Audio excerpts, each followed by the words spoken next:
She gave me a weight loss supplement at my own wedding, called me a monster for serving steak, and then kidnapped my daughter for her own good. When I asked her what the hell she was thinking, she smiled and said, "You're lucky I didn't take her sooner." I didn't say a word. That was 5 months ago.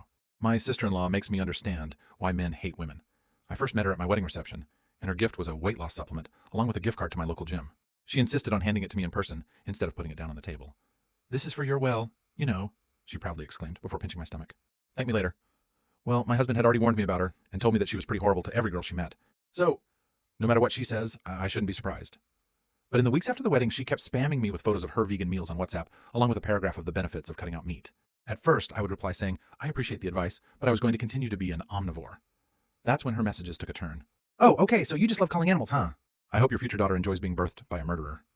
By that point, even my husband supported my decision and blocking her number.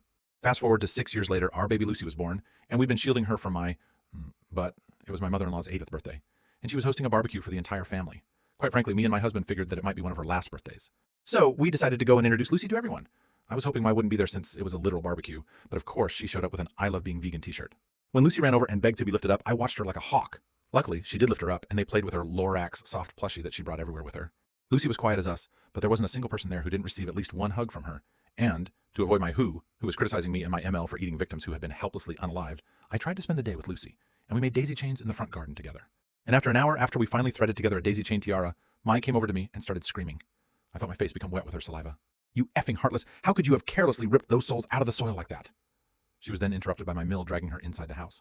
I watched as they did breathing exercises, and was just grateful that the rest of my husband's family was sane. When the food was done, we all gathered around the table outside. The entire garden was filled with laughter and cheerful chatter, with our only problem being a few mosquitoes that kept landing on our arms. Well, that and my Ethel. Whenever any of us tried to swat them away, she would launch into a speech about how even mosquitoes deserve to live.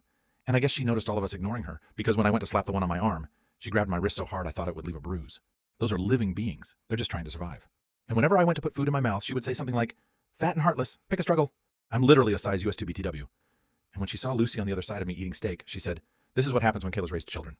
They teach them violence." That's when Lucy, who was only 6 and hadn't said more than hello, looked up and said in her tiny voice, "Auntie, why do you care so much about mosquitoes and animals, but you're so mean to Mommy?" There was radio silence. My husband's mouth was gaping open, but Lucy wasn't done. She had that look kids get when they're on a roll with what they think is just interesting information. "You said mosquitoes and animals have families and feelings. Doesn't Mommy have feelings too?" My FL tried to interrupt with something about checking on the pie, but Lucy had found her momentum. "My teacher says, people who are mean to other people but nice to animals are just pretending to be good. Is that why everyone secretly hates you?" My husband stopped chewing. I froze up, trying my best not to burst out laughing. Mai tried to recover, but it was over.